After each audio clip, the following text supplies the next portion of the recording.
મારું નામ કિંજલ છે અને મારી ઉંમર 24 વર્ષ છે. આજે જ્યારે હું આ વાત તમને કહું છું ત્યારે મારું હૃદય હજુ પણ ધબકે છે. મારા જીવનની આ વાર્તા એવી છે કે જે રાતે ઊંઘ નથી આવતી ત્યારે મને યાદ આવે છે અને આંખોમાં આંસુ આવી જાય છે. મારા ઘરમાં મારા મા, મારા બાપુજી અને મારા ભાઈ કુનાલ રહેતા હતા. મારી મા કુનાલભાઈને અપાર પ્રેમ કરતી હતી. તેમના માટે ખાસ ખાવાનું બનાવતી, તેમની દરેક ઈચ્છા પૂરી કરતી. પણ બાપુજી મને જોતા તો તેમની આંખોમાં ચમક આવી જતી. કિંજલ તું તો મારી જાન છે બેટા કહીને મને છાતી સરસી ચાંપી લેતા. તેમનો આ પ્રેમ જોઈને મને લાગતું કે હું દુનિયાની સૌથી ખુશ લડકી છું. પણ કુનાલભાઈને બાપુજી ક્યારેય આવું પ્રેમ આપતા નહીં. સ્કૂલમાં ટોપ કરે તો મન બાપુજી માત્ર નજર પણ નહીં ના હોય. આ વાત કુનાલભાઈને ખૂબ દુષી કરતી. હું ત્યારે નાની હતી પણ તે મને ઉદાસ જોઈને મારું હૃદય પંબારે થઈ જતું. કિંજલ, બાપુજી મને પ્રેમ નથી કરતા કહીને કુનાલભાઈની આંખો ભીની થઈ જતી. હું એક તેમનો હાથ પકડીને કહેતી, કુનાલ બે માં તો તમને ખૂબ પ્રેમ કરે છે ને? મને તો બાપુજી પ્રેમ કરે છે પણ માં મને કેમ નથી કરતી? તે સમયે કુનાલભાઈ મને ચીડવાતા અને કહેતા, કારણ કે તું મંદિરની સીડીઓ પર મળી હતી. આ સાંભળીને હું રડી પડતી. બાપુજીને કહેતી તો તેઓ કુનાલભાઈ પર ગુસ્સે થઈ જતા. માં અને બાપુજી વચ્ચે ઝઘડા થતા. અમે બંને ભાઈ બહેન એકબીજાને સાંત્વના આપતા અને રમવા જતા. તે દંડી સાંજે શાપરી પર બેસીને અમે ઘણી વાર હસતા, રમતા અને એકબીજાના દુશ્મને વહેંચતા. પછી એક દિવસ બાપુજી અમને શોધીને ચાલ્યા ગયા. ઘરમાં લોકોની ભીડ જોઈને હું ડરી ગઈ અને કુનાલભાઈની પાછળ છુપાઈ ગઈ. ભાઈ, આ બધા લોકો શું કરે છે? તમે રડો છો કેમ? કુનાલભાઈએ મને ગલે લગાવીને કહ્યું, કિંજલ, બાપુજી હવે અમારી સાથે નથી. તે દિવસે મારી દુનિયા અંધારી થઈ ગઈ. માં મારી પાસે આવી અને કહ્યું, કિંજલ, બાપુજી નથી તો શું થયું? તારી માં તો જીવિત છે ને? તે વાતે મને થોડી આશા આપી. માં હવે મને પણ વધુ પ્રેમ કરવા લાગી. અમે ત્રણે જણના ખુશ હતા. માં કહેતી, મારા બાળકોને કોઈની નજર ન લાગે, તમે હંમેશા સાથે રહેજો. પણ જેમ જેમ હું મોટી થતી ગઈ તેમ તેમ ઘરમાં કંઈક અજુગતું થવા લાગ્યું. કુનાલભાઈ 20 વર્ષના થયા ત્યારે ઘરમાં એક અજાણ્યો માણસ આવવા લાગ્યો. તે કુનાલભાઈ સાથે ઝઘડો કરતો. મારા દથી હું 1 વર્ષની હતી.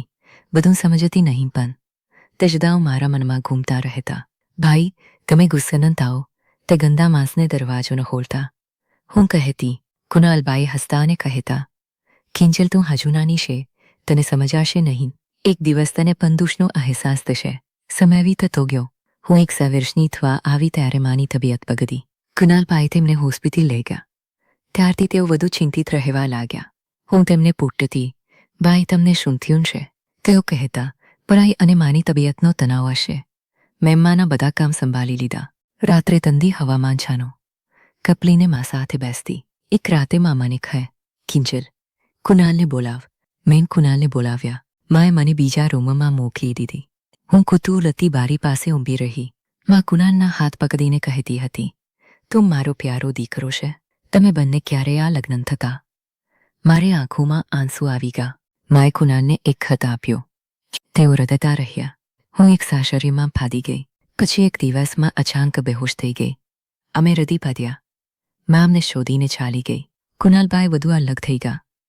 તેઓ મારી સાથે ઓછું બોલતા, રાત્રે મોડા આવતા. હું એકલી ધરતી.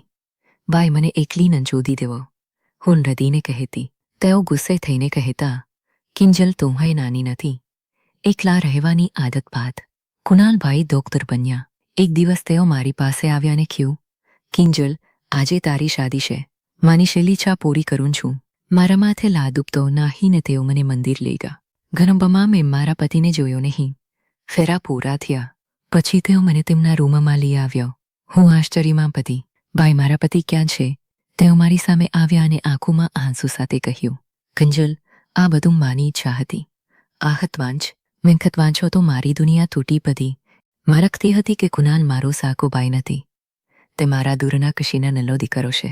અનિલે કુનાલને માને સોંપ્યો હતો કારણ કે તેની જિંદગી જોખમમાં હતી. મા અને બાપુજી વચ્ચે આ કારણે શિકાદા થતા. માએ અમને એકબીજા સાથે શાદી કરવાની વિનંતી કરી હતી જેથી ઘરમાં ખુશીઓ આવે. હું આખી રાત રડી. કુનાલે આ સચ્ચાઈ છુપાવી હતી. હું તેમનાથી નફરત કરવા લાગી. હું તેને ક્યારેય પતિ તરીકે સ્વીકારીશ ન ગોહિન. મેં કહ્યું. દિવસો વીતતા ગયા. કુનાલ હોસ્પિટલમાં વ્યસ્ત રહેતા. હમ તલાક માંગી. તેઓ શાંતિથી કહેતા, તું જે કહેતે હું માનીશ, પણ તું સમય આપ. એક તોફાની રાતે વરસાદ અને વીજળીના અવાજમાં હું ડરીને તેમના રૂમમાં ગઈ. તેઓ મને સાંત્વના આપતા. મેં જાણ્યું કે માને કેન્સર હતું ને તેને અમારાથી છુપાવ્યું હતું. અમે એક રૂમમાં રહેવા લાગ્યા. ધીરે ધીરે મારું હૃદય તેમની તરફ ખેંચાયું. કુનાલ કામ માટે બહાર ગયા. તેમની યાદ આવતી. જ્યારે તેઓ પાપા આવ્યા ત્યારે તેમની સાથે ડોક્ટર રાધિકા હતી. હું ઈર્ષ્યાથી ભરાઈ ગઈ.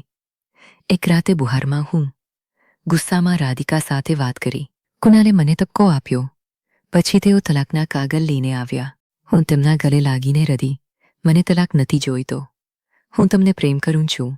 કુનાલે મને ગળે લગાવીને કહ્યું, કિંજલ આ કાગળ તલાકના નથી, આગળ તારા નામે કરવાના છે.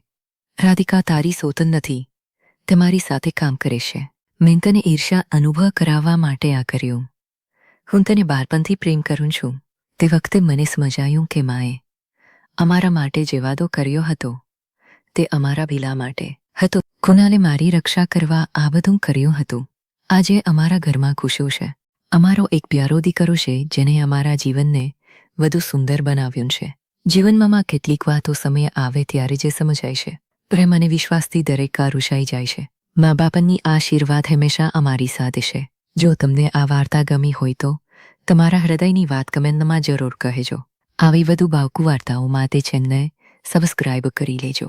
તમારી પણ કોઈ વાર્તા હોય તો શેર કરજો. યાદ રાખજો, પરિવારમાં પ્રેમ અને વિશ્વાસથી સાચી ખુશી છે.